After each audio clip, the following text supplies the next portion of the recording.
Hello, beautiful people. Thank you for joining us today on The Brief, our weekly show about politics. And anybody who's watching right now will notice that I am not joined by Marcos Malitzis, who is traveling or doing some such, but we have two fantastic people to work us through the hour here. And they work with Navigator Research. I have Bryan Bennett, Senior Director of Polling and Analytics, and I have Parra, who is the Manager of Polling and Analytics. And I always I've done a lot of stories about Navigator polling. I love it. They have great graphics and bar graphs. I love one of the things I love most about it is when they do their polling, they make a lot of the crosstabs extremely accessible to people. And for me, I'm always in a time crunch. It's really easy for me to see the stuff. But they also have really unique questions. And so I write about them a lot. And my shorthand for Navigator is that it's a consortium of progressive pollsters. But I'm going to let Bryan tell you just a little bit more about what Navigator polling does. Sure. Thanks, Kerry. So Navigator, we launched the project in 2018. So we've been around for a little over 6 years. And the way that I like to characterize it is that it's intended to be a public opinion nerve center aimed at understanding the political and economic landscape that we find ourselves in. And from there, to understand what words, language, framing, arguments are the most effective to help progressive advocates on any number of issues. We do research on everything ranging from the economy to reproductive rights to the state of our democracy. And we do this by conducting both regular national surveys. We usually do them every couple weeks. We also have a vertical where we do research specifically in House battleground districts that are the most closely divided along conservative and progressive ideological lines to understand how those messages might be a little bit more nuanced relative to a national sample. And then we also overlay some qualitative research, mostly focus groups, kind of designed at trying to get at some of the more specific language that people are using in their day-to-day assessments of a lot of these different topics. Right. So, and I want to welcome you. I should have done that. I introduced you, but welcome to both Bryan and Gabby. This is, I'll introduce you I introduced you and I'll welcome you on the back end. That's not the way people normally do it, but glad to be here. We're non-traditional around here. Welcome, Gabby. Thanks for having me. Yeah. Okay. So, one of the reasons that I wanted to have Bryan and Gabby on is that there's been this tricky issue for the past, 2 years, basically post-pandemic, especially, where it seems like under Biden, the economy is getting better. Generally speaking, inflation has gone down. Generally speaking, gas prices have gone down. They're ticking up a little bit right now as we speak. But, the jobs numbers have been amazing. Millions and millions of jobs created under the Biden administration after the pandemic just, gutted the employment in the country. And, even buying power is getting better, right? People's wages as compared to the rise of inflation, it's starting to increase. So, right, the buying power for consumers is getting better. But there's all this conflicting information about how, first of all, in the polling, when you poll the economy, it often polls, or inflation, it often polls as the number one issue for voters, or at least a very, very top issue for voters. I was just looking at polling this morning where it wasn't the number one issue for Democrats. Abortion was the number one issue in a poll that was done by, sorry, it wasn't abortion. It was actually the rise of extremism and fascism that was a top issue for Democrats in NPR Marist polling. But I'm kind of off on a tangent now. The economy has continued to sort of dog Democrats. Like, there's, on the one end, it's getting better. In fact, of all the Western nations, it's the best, right? In our post-pandemic recovery under the Biden administration has been great. But consumers seem to not feel it in the same way. And Gabby has been looking at a ton of information that they just finished conducting this qualitative research, trying to get at why the numbers and the data don't reflect sort of the feeling of a lot of consumers. And Gabby, I'm wondering if you'll just tell us how you collected this research. It's newly out, and I think it's really innovative. So give us a window into how you gathered this information from consumers. Yes, absolutely. Qualitative research is a great time to really dig into people's emotion, absent of any sort of answer. They have to come up with it entirely themselves. It's an open end, and it really gives them a chance to think and put things in their own words. So the qual that we did, or the economic journals that we did, was among over 30 participants across the country, mixed gender, mixed race, mixed age. And the main denominator among all of them was that they all felt like they were struggling within their personal finances. And we talked to everybody. Like, there were people who were cashiers, there were people who were attorneys and principals, but again, all struggling currently under the economy. So we had these journals that took place over 11 days on an online format, to which we had 10 to 12 questions each day. The first 2 days were like these big questions. How do you feel about the economy in the country? How do you feel about it in your area? What should the government be doing? And after those 2 days was followed by 4 days of asking about daily spending habits. So what is the first time that you think about finances every day? What did you spend on in the last 24 hours? How did that make you feel? And the point of this repetition was that even in a focus group in a singular time, right, people only have like minutes to say how they're feeling about how they're doing overall. And so when you ask the same question over the same number of days, you get to see a pattern. You get to see just more data and more answers, and get some consistency through there. Right.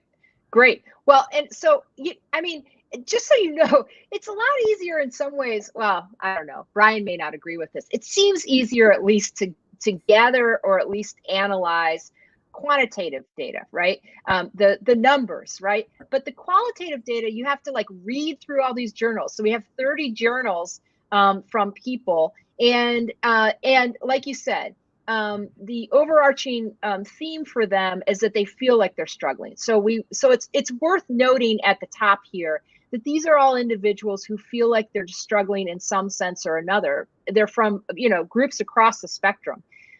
Bryan, just tell me a second, how do you think about, when you think about the economy from a quantitative standpoint, from the data, right? What are you seeing from people in terms of how they feel about it? Sure. They're not a small question, I'm not going to lie, but I'll try to keep my thoughts contained. Just if you could just do it in a sentence, Bryan, that's all I'm asking. Is that too short a time frame, or I'm just kidding. The vibes are bad. That's the sentence. So basically, going back to all the way back to March 2020, when basically at the onset of the coronavirus pandemic, when Donald Trump was still president, that was the last time before, like the last survey we conducted before the pandemic broke out in earnest, was the last time we measured a positive overall attitude about the state of the overall economy.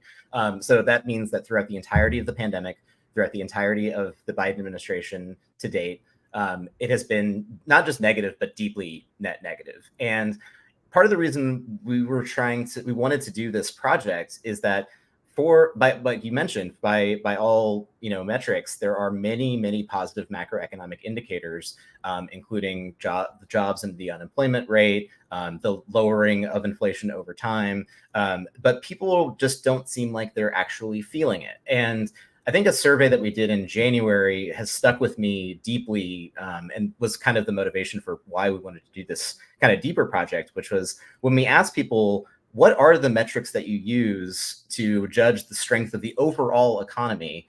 89% of all respondents selected a personal economic indicator as to how they judge the strength of the overall economy, whether it was the cost of living, the rate of inflation, or their personal household income. And so what we wanted to really dive into with these particular participants is to kind of get a better explanation of why are some of the macroeconomic indicators not really resonating, and what does it feel like to feel like you're going through these kind of personal microeconomic struggles. And they were extremely revealing, and I'm happy to let Gabby talk about some of the key insights that we got from the groups. Yeah, go ahead, Gabby. I'd love to just hear some of the key insights you got. Okay, I'm going to just jump right in. And I apologize for my lack of brevity because I'm very attached to all of this research. So all of it seems just too important to me. But if we go from, I guess, like biggest topic down, which is when you ask people how the country is doing, the economy is still coming up. When I started this job a few years ago, it's definitely coming up less because back then it was very, very much about inflation. It was coming up in every single focus group, the top thing without even prompting. Now people are still struggling with cost of living, inflation's coming up, whether being bad for the economy or for their community overall. And a lot of people view themselves as not being where they expected economically. They thought they'd have more savings. They thought they could plan more for the future. And when you ask people how they feel about their personal finances, it's scared, it's anxious, it's worried, and that was consistent throughout. And thinking about on a daily basis, everybody in this study thought about their finances first thing when they woke up in the morning. It's how am I going to get food to eat today? There was one quote of how am I going to make sure my kid has enough money for ice cream at lunch today? How am I going to pay my gas and groceries? And people thought about it multiple times a day. And I think the part that stuck with me at the end as a key insight is we asked this question of what do you want to see from your government to help you? And a lot of it was about helping the middle class, making it a little easier to afford college, healthcare, housing, and things as such. Right. And if I could just add one thing to that last part, I think it was one thing that was very notable to me was that for basically all of these participants, they all generally saw that government was not doing enough for them, but they also saw a role for government to do more. They want an active role in government, whether it's anything from helping with housing assistance to lowering the cost of everyday goods to addressing corporate greed and making sure that corporations aren't being able to profiteer off of the pandemic and now this recent spat of inflation that has caused so much anxiety in many people's lives. Do you think a majority of people, I mean, now I'm asking, this may not be fair, but I'm asking from a data standpoint, do you think a majority of people see the government as a potential ally in helping them get where they want to go? Because this idea of like, not that any of the old rules apply in terms of politics, but this idea of bigger government versus smaller government, right? That used to be like Republicans are smaller government and Democrats are bigger government. I mean, that's all messed up now, right? Because apparently, Republicans think they get to just police women's bodies across the country. So, that's a big government idea to insert yourself in something like reproductive rights, right? But for a long time, Republicans were all about small government. And what you're telling me is that now people do see a real role. Is there a majority of people? Can you extrapolate out, or can you not really say that with certainty, Bryan? Well, there are a few things that I would point to based on a lot of the research that we've done over the last year. So last summer, when we were in the midst of potential shutdowns of the government and the debt ceiling near crisis, we did one survey last summer where we basically tested a panoply of different policy solutions and asked whether people thought that the government was spending too little money on it, about the right amount, or were spending too much. And the conclusion of that was that across basically every program, from childcare to our investment in Social Security and Medicare, and in education, many other programs, majorities thought that the government was spending too little money and investing too little in all of those programs. The only thing that people thought the government was spending too much on was tax cuts for the wealthy and large corporations. So that's one piece of the equation. The second is that there is a very clear mandate in our data for governments to do things that kind of both check corporate greed and make sure that the wealthy and the large corporations are paying their fair share. In a national survey we conducted earlier this year, 79% of Americans agreed that raising taxes on the wealthy and big corporations is the right thing to do. In our battleground research, which is just a little bit more of a conservative electorate, we found a similar about 70% agreed with that. Even higher share, nearly 4 in 5 Americans agreed that we needed to close tax loopholes for them. And so you can kind of see on these different angles from both this level of public investment that's helping the middle class succeed and thrive in this country. And also people see that checking the excesses of those at the top is also a necessary part of that. And there are majorities who agree with both of those. Right, right. I was actually going to say, you said the word ally, and I wrote it down and put it in a box. And it feels more in the sense that people feel not the government can be an ally, but it's their responsibility to help them. Oh, interesting. Yes. Because when people feel the economy is doing poor, it's reflected in approval ratings for government officials, but as well as when we're defining in both our surveys and our focus groups, who do you blame for rising prices? Corporate greed has very much risen to the top of that. And the antithesis for people to check corporate greed is the government. So they're in line for the responsibility. Right, right. Okay, so one of the things, I just want to go back to something you said, Gabby, which is people talking about, first of all, I think it's fascinating that people are basically opening their eyes in the morning and thinking, how am I going to pay for, X, Y, or Z? That is, I admit that I sometimes think about, money and how are we going to afford this or that and, save for the kids' education, all this stuff. But I don't wake up every morning and think, can I pay for lunch or can I put, money in or gas in the tank or something like that. So that tells you a lot about how anxiety producing this is for people who feel like they're struggling.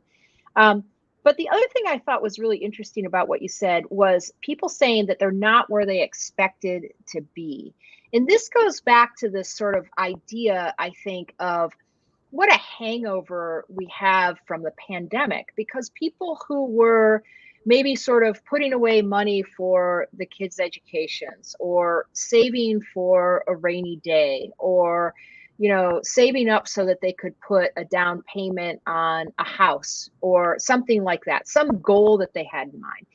They feel all of a sudden, based on the pandemic, the years we lost to it, the disruption in earning power, the immediate inflation afterwards, all that stuff, they're now behind. They're behind the 8 ball. And I just think it's really interesting to note that people, I think in some ways what people are dealing with here, sometimes I used to think about it more like, oh, people are have an existential concern or feel threatened by, gosh, when's the next shoe going to drop? We don't know. But what I'm pulling away from some of the research that you have, and maybe that feeling does exist, it's just sort of this dread of we're living in such uncertain times, right? I do think that exists. But what I'm hearing from you and what I took away from what you said, Gabby, was that there's also this feeling that maybe they were going along in a certain direction and then they just got completely thrown off course and they don't see a path to getting back to the direction that they were headed since the pandemic threw us all off course. Is that sort of a fair, inference from what you got from the journals? To be honest, that's a great question. To be honest with you, when I was going through this, I wasn't linking it to the pandemic, but more so if you asked in a vacuum, if you were at X age at this point in your career, absent of external factors, where did you think you would be? Mm-hmm. And so maybe that is brought on by the pandemic and it's shifting, but I think there was a quote that I read that stuck with me, and just a theme throughout was that it should be easier. And at one point it was easier, and people talking about their parents. My dad had a middle-class 9-to-5 job, bought a house. We went on a family vacation every year. And now I have a 9-to-5 that barely covers my expenses, let alone being able to save for any home ownership. And I think it was more so about previous generations, or how did I grow up and what were my expectations through that, than more recent events. Gotcha. Bryan, you want to jump in? Yeah, I just wanted to, we didn't really like draw this out or tease this out, so this is kind of spitballing a little bit. But one thing that was kind of a key finding from these journals was the way that a lot of people explained their personal economic situation. It was done very much so in the context of like stress and solitude, and like that feeling of solitude, I think might be something that's a little bit of an extension from the pandemic, especially the way that people, a lot of times in the journals, a lot of the participants would say things like, I feel like I don't know who to talk to about this. Like, I'm not like, I don't think even like the people that are closest in my life would have a sense that I'm financially struggling. And I think it just adds another layer of complexity to the depth of the anxiety that people are feeling. I did notice that there was this sense of isolation, and that people, like, they didn't feel, I mean, I think that this is definitely a hangover from the pandemic, but also I think is just true a little bit as our lives have gone more online and things like that. It's just this sense of isolation from other people and sometimes not quite connecting. And so people feeling, among other things, isolated about their finances. Their friends, their closest friends and families, as you said, Bryan, family members might not know that they're struggling. And, there's something about the loss of community that I really think has been difficult for people to absorb. And the pandemic was a sorting out and an isolating experience for all of us to some extent, right? And I think that the loss of community, it sounds like even around the issue of finances, which is something that I never think about, does seem to have come through in these journals. I don't know if, Gabby, you want to weigh in? Yeah, I mean, just to build off of Bryan's and all of these wonderful points, sure. What I thought was interesting was that people who did report talking about finances to friends and families always like added in, but very generally. I'm talking about, oh, wow, aren't prices so high in general? Isn't it so much harder to buy a house? And never really centering the individual. And we had one specific question that was, what would people not know about your finances? Like if they were not to know something. And that was a question that had a very universal answer. Again, a lot of people don't know that I'm struggling. I had this, what on paper looks to be a great job where I work all these hours and I'm still not making ends meet. And I thought it was so interesting of how it is the first thing you think about when you wake up. You're thinking about it multiple times a day, and yet not discussing with anybody else. Yeah, that's wild. Talk about a disconnect. And people, I think, probably don't, in some ways, especially people who feel like they live around, and they are within the middle class. And, that's a wide swath of Americans who believe they are in the middle class, right? Not wanting to sort of part ways with that because I think there's a sense among if you're in the middle class, you should be able to afford some basic thing, your basics, plus a few luxuries here and there, and to do the things that were always considered part of the American dream at one point: buy the house, send the kids to school, that type of thing. And that just is no longer a given in any way. I want to move on now and talk a little bit about some of your takeaways from this. When you think about what Democrats can do, and I think we touched on this earlier with this idea of greedflation, right? But from a policy standpoint, there's always a question of like how people are feeling, and then what can you actually do as someone who's in the government, a politician who's running for office or in office? What kind of tangible policies can they either come up with or direct in such a way that it starts to hit at some of these things that people are struggling with? And so I wondered if you would both take a shot at weighing in on some of your takeaways that could be good for Democrats or the White House, in terms of connecting with voters on these issues. Sure, I can give it a crack. I think that there's a few a few different things that we've seen across all of our research, including this. The first, I think, is that acknowledging people's pain points is quintessential. It is incumbent to just have a complete rah, unemployment rate is down, the overall economy is looking great, stock market's great. That's just not gonna completely do the trick. And it's important to acknowledge where people are, and most people are feeling very anxious about the economy overall, largely because of their own personal financial situation. Secondly, I think in terms of, we know what conservatives what their argument's going to be. They're going to talk about we need to reduce government spending. We can't have government handouts. Like, those are the arguments that we see them make all the time, and that will not go away. We have tested a lot of counter arguments to those arguments, and we have found very successful arguments that, by 20 points more Americans agree with a more progressive worldview of the economy than kind of that dismal conservative economic outlook. I think the first starts with talking about the need to invest in these programs. We need more investment, not less. So going back to the earlier point of, people want to see more government spending in programs like Social Security, like Medicare, taking care of our veterans, childcare, education, et cetera. And making that affirmative case is absolutely necessary. Second, I think just in terms of defining who is for who and why, there is already kind of a baked in perception that conservatives and Republicans are more looking out for the wealthy. Democrats and progressives are more looking out for the middle class. That does exist. At the same time, there is a large generational challenge that I think progressives and Democrats have on the economy, which is that conservatives argued for a long time lower taxes for everybody. And so there is kind of sometimes there is this instinct that we see in the data to kind of agree with like a lower taxes framework.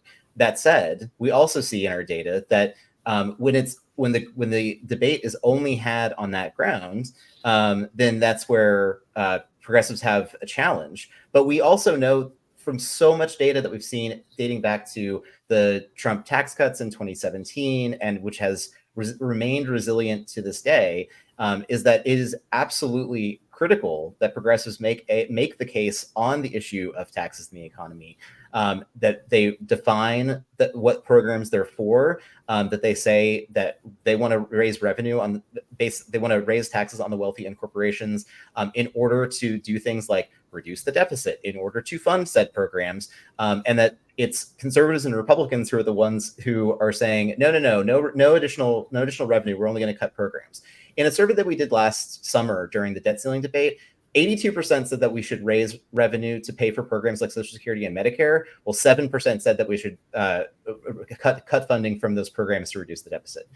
That's a 75-point margin. And so the important piece of this here is that progressives and Democrats need to be credible when making all of these arguments and kind of taking stands on those public investments. I think the junk fee stuff is really important because those are, even though they can sometimes seem like small or trivial things, those are the things that people feel in their day-to-day lives. We've seen in our data that over 9 in 10 Americans have experienced at least one junk fee in the last year. So if you cut down on things like overdraft fees or ATM fees or credit card fees, like that's actually going to have material impact. And then making sure that people know who is responsible for implementing those policies or implementing for and or advocating for those policies. Right. I mean, President Biden, I just, I'm like going to display my ignorance here on the junk fees. I think that the White House did implement a new rule. Is that true under Biden about junk fees, right?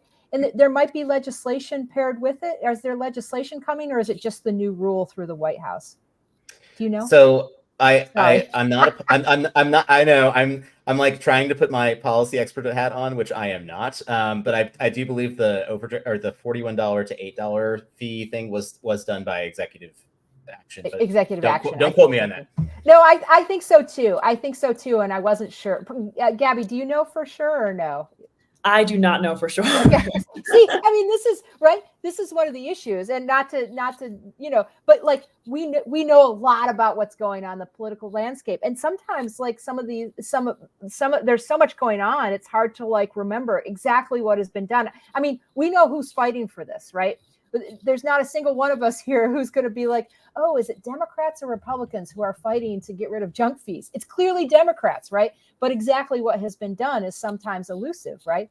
So, but let me just say this, jumping off of what Bryan said, I think one of the things that I have started to learn as I've covered a lot of focus groups and polling is that it's always better for Democrats or Republicans, but of course we're not making case for Republicans here, but it's always better for Democrats or politicians to be running on things where people have a predisposition to believing that they're good at that, right? So for instance, I mean, this is one of the problems with the economy is that voters often have a predisposition to believing that Republicans are better on the economy, i.e. e.g. like the tax cuts that you were talking about, Bryan, right? But Democrats have the advantage in voters having a predisposition in believing that Democrats are the ones that are fighting for them, right? So those are the grounds on which Democrats want to be making the arguments, that they're fighting for, quote unquote, people like you. They're fighting with taking executive action on the junk fees. They're fighting with the, capping insulin for seniors at $35 per month. They're fighting with the child tax credit for a while, and some of the stuff that they packed into the Inflation Reduction Act, things like that. So I mean, this is where you can't just avoid the economy, but there are really strong arguments to make that voters are already predisposed to believing. Gabby, I wonder if you want to jump in here. We've talked a lot for a bit here, and I wonder if you want to throw in something from some of the research you've been looking at. Yes, definitely. I mean, I think something I wrote down while you guys were talking was center the individual. And across these 2 years since I've been doing this position, the legislation or accomplishments or attempted accomplishments that stand out the most are those that center the individual. The student loan debt relief that unfortunately didn't pass, but that was something that was consistently brought up as, okay, if you think about something that Biden's tried to do, it was student debt relief. We just did a release about the Inflation Reduction Act, and the point that people had heard the most about was capping insulin at $35 per month. And I think it gets at your point beautifully, which is Democrats are already more trusted in protecting and advocating for the individual, and therefore putting front and center economic policy that furthers that and says, okay, we're going to do this concrete thing to help you and ease the costs of every day is, I think, a really great strategy, because it also, going at Bryan's earlier point, when you talk about a legislation that helps bring down everyday costs, you're recognizing that costs are increasing and that people are hurting, and you're presenting a solution. Right. Bryan, yeah, I think it's I was going to say, I think that's really well put. And I also think that this is somewhat related, but it's also somewhat unrelated argument. But I think one of the things that we've found is, particularly when kind of doing some of these back and forth statement tests and some of our quantitative research on how best to rebut conservative arguments, it has tended to reveal that when those arguments do center people and not process, it's I know it seems like a very obvious thing to say, but I think there is an instinct a lot of times to be like, well, Republicans, they're hypocrites, or they want to do this thing over here, and it gets a little convoluted, when really the point to put at the forefront at the end of the day is, these are the policies that we think are going to help people like you, and policies that they're focused on are really more focused on helping those at the top at the expense of everybody else. Right.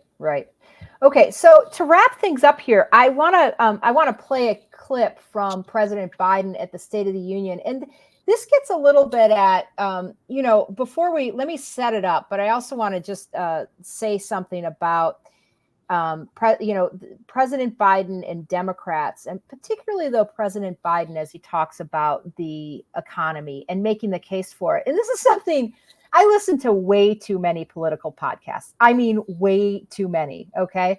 And it's not right for my family. I'm just like always like doing the dishes, listening to political podcasts, going for walks, walking the dog. Anyway, so one person, I mean, look, there are people who I tend to really love listening to and people who I have a love-hate relationship with. Okay. David Axelrod is a person who I have a like-hate relationship with. The hate's a little strong. I mean, dislike is probably just like, I do think he makes some good points. I'm always listening to campaign managers because I've never managed a campaign, right? And so they always have insights that I wouldn't think of. And they've handled candidates. So they always have insights about candidates that I wouldn't think of.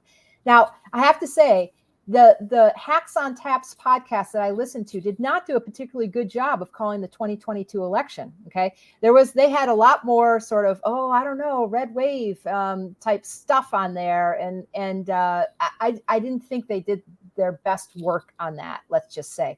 So, but David Axelrod often, it drives him nuts to listen to President Biden because look, President Biden he has gotten way more done than most people ever gave him credit for being able to do, including myself. Like he wasn't my number one Democratic candidate, and he's gotten so much done against the odds with like one vote to spare always. This just really impressive list of legislation, legislative accomplishments that will end up working in favor and have already worked in favor of the middle class, in favor of creating working class jobs, et cetera. It just, you can go down the line and it's really an impressive string, right?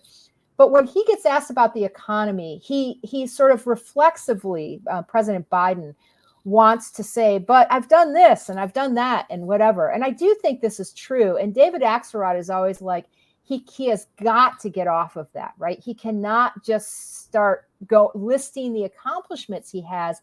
The other sort of one of the superpowers Biden has is empathy. And if he could just tap more into his empathy first and say, I realize we've done a lot. I realize people are still hurting. We have a long way to go. And, here's what we plan to do to get it done.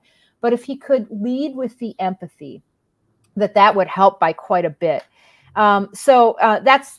It's just, I think it's probably maddening for the White House that they've done as much as they have and don't totally get credit for it. But he did have this, he had this moment in the State of the Union that I think was a pretty good moment. It's something that you guys thought you might be able to riff off of. I wanted to be able to play a clip. I have to say, this might not have been Gabby's and Bryan's favorite clip. It was the clip that we were able to access that seemed like it could offer something up. So let's listen to this to President Biden. I didn't want to be like, this is the clip they chose, right? This is the clip that we had. I offered them several clips and they said, this clip will work. So let's listen to President Biden from the State of the Union. It was a great State of the Union for President Biden. Let's listen to him talk a little bit about the economy, some of his accomplishments, and then let's have both Gabby and Bryan chime in afterwards. Sean, I was proud to be the first president to stand on the picket line, and today, Dawn has a good job in her hometown, providing stability for her family and pride and dignity as well. Showing once again, Wall Street didn't build America. They're not bad guys. They didn't build it, though. The middle class built the country, and unions built the middle class.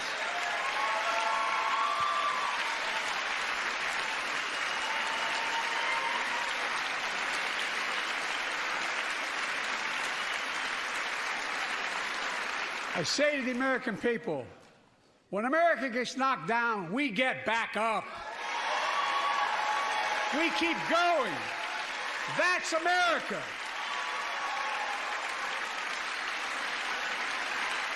That's you, the American people. It's because of you America's coming back. It's because of you our future is brighter. It's because of you that tonight we can proudly say the state of our union is strong and getting stronger.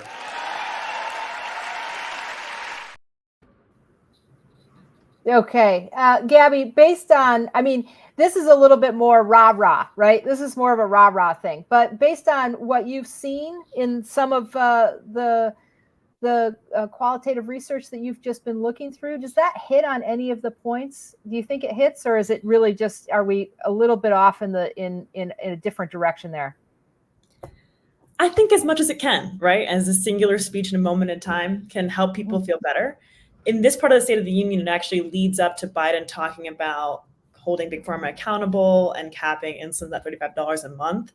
So I think those two things paired, what it does is, first of all, talking about the middle class is definitely going to speak, or what I've spoken to people in the focus groups, and centering them as like one of the most important actors in the economy. And that line of, when we get knocked back down, we get back up, is almost this beautiful acknowledging the pain without saying it's pain, right? He's capturing us in a moment, again, that rah-rah of like, hey, don't worry, we're getting right back up. We're running right back up towards it. That's because of you. That's because of you. That's because of you.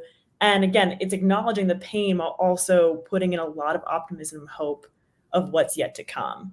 And I think having that optimism builds onto, and I'm going to do X, Y, and Z to help you every single day. Bryan, you want to chime in? I do. I'm going to try to land 3 very big points in a very short period of time, because I know we're running short on time. But I think, first of all, one thing that we didn't really talk much about from the journals that was a very important finding for me is that, like, at the end of the day, a lot of what people are looking for is that just like one level of security that they can have, like just like a little bit of ability to save, a little bit of ability to get ahead, a little bit of ability to break down or to pay debt down. And in our battleground research, we asked a question a few months ago that was like, where would you rate yourself? Do you think you're like keeping up, you're struggling to make ends meet, you're not really making ends meet?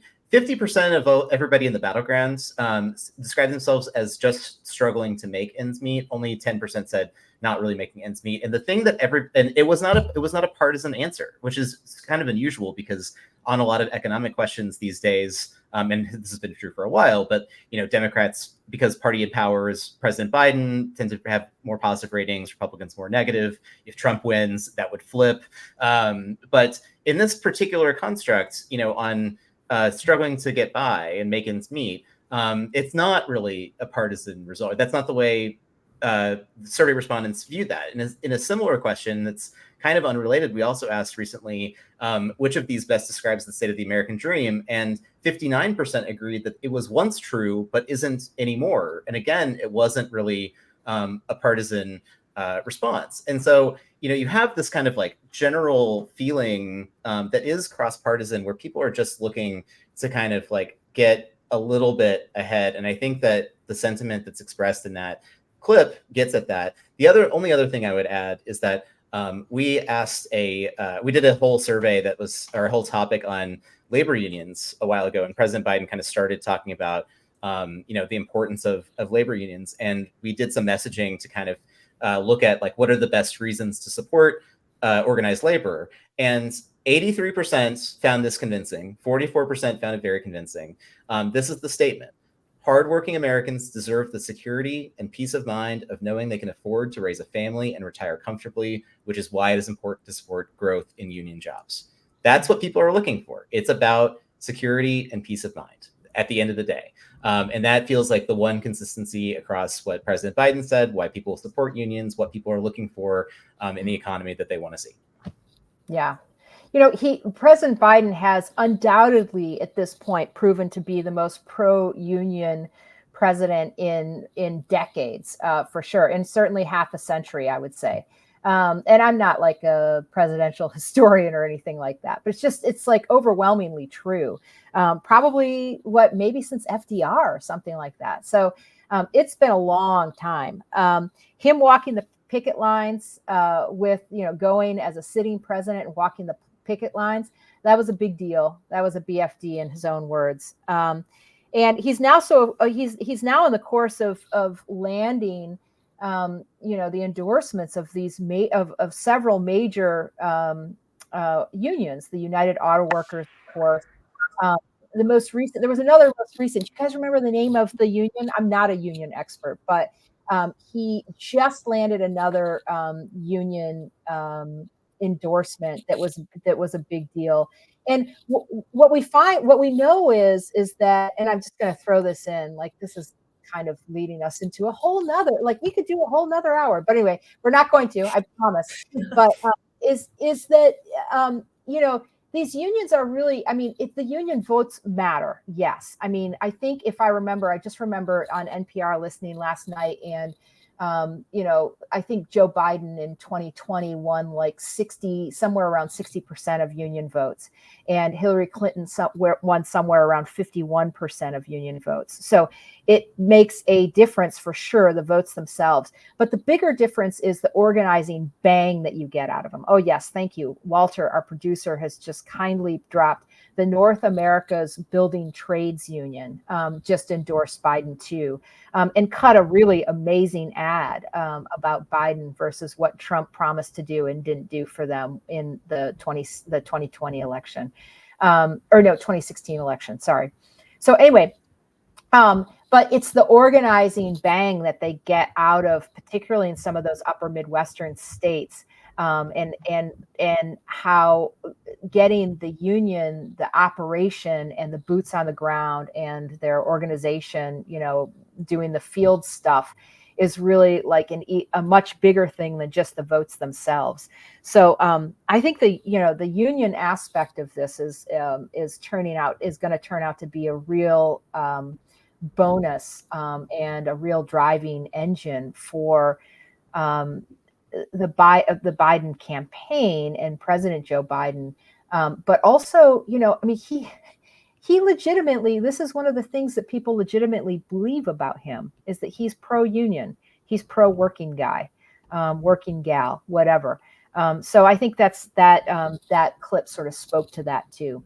All right, well, I want to thank Bryan Bennett and Gabby Parra for joining me from Navigator Research with this new information that they have, this new qualitative research that they're releasing. I think some of it the end of last week, and some of it's coming. There's like a part 2 coming. Can you tell people where to find that stuff? Either one of you, jump in. Absolutely. You can find all of our reports. We release them publicly at navigatorresearch.org. You can go there to sign up for our newsletter. We send out quite a few releases every week on a bunch of different topics. You can also find us on social media, on Twitter at Navigator Survey, and on Instagram at navigator.survey. Great. And I'll plug them once again by saying that the other thing that I really like about them is that they do a lot of message testing. And so I like the message testing because I think that really all of us individually are much better messengers than any specific politician who's out there. And we're the heroes of the story. We're writing the history right now as we vote and talk to our neighbors and families and friends. And so we have the power, if we know how to talk about the issues, if we know how to engage people on them and draw them out rather than shutting them down. If someone says something like, gosh, the price of, milk and eggs or whatever it is, the gas prices, they're crazy. You can draw them out on that. And you might be able to agree with them, but you also might be able to say, gosh, like how's it hitting you? Is it eating, like, are you having trouble? I mean, people need to feel that sense of community. And that's been one of my biggest takeaways from the last several years is the loss of community we've had and the strength in regaining that community. So in any case, thank you both for joining me. Thank you, listeners and viewers. We appreciate having you. You are essential to the fight to save our democracy. And we will be back next week with another episode of The Brief.